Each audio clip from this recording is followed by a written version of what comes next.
Again, my life as a hairdresser. So, bago ako magsugod sa ako, adlaw pagtrabaho, maligo bagan ani ako, diba? So, kaya may tubig sa nauaga sa Sweden CR. So, maali ako sa gawas magkabukay since kusog-kusog diri.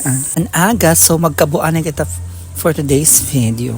So, flex one and ano pa, weather ko man, kaya bang gabi kagana ang weather, dili ko na uyan. Sanang gabi ka suga, sanang summer masagazong ko man, o, diba? After na ako mapuno ang drum sa CR.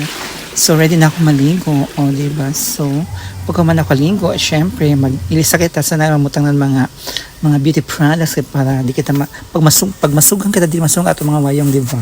So, nakugusibutang sa ako wayong pag adlaw is Maxi Peel. Unpay na Maxi Peel. Maxi Peel Concealer Cream kay ganun ko isa kay mga naka-foundation and then may protection again sa sugaw. O di ba hain pa ka, naka-makeup na ka, di pa ka ka mabuyad. O di ba bongga.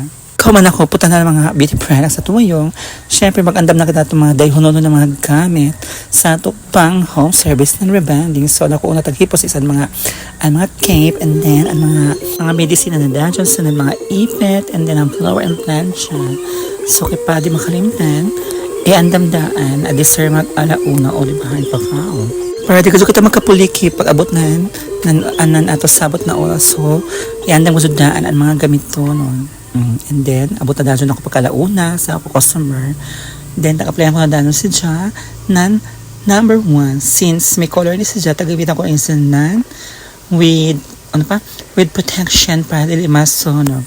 So, yung ani ko ito schedule pag Mayo mo customer. Kaso na ako iba na mga booking. Una si Manay, ako ma-document. Tingnan ko na hunahunaan pa ka-document kay since yan ay ako may content o, diba? Why not? Tingnan natin mga sabahong pagka-hairdresser sa bato i-document, diba? So, pagka mo ng 30 minutes, ako na lang tag blower sa tag, tag-plancha, and ako rebanding. So, sobrang ako hingag kay nagunahon naman ako kay ato may tana magsunod din na customer. And finished product yan ako kay video ay na gabi ka pack. So, amo rin ako a day in my life. So, di na ako taman ha. See you on my next video. Bye-bye!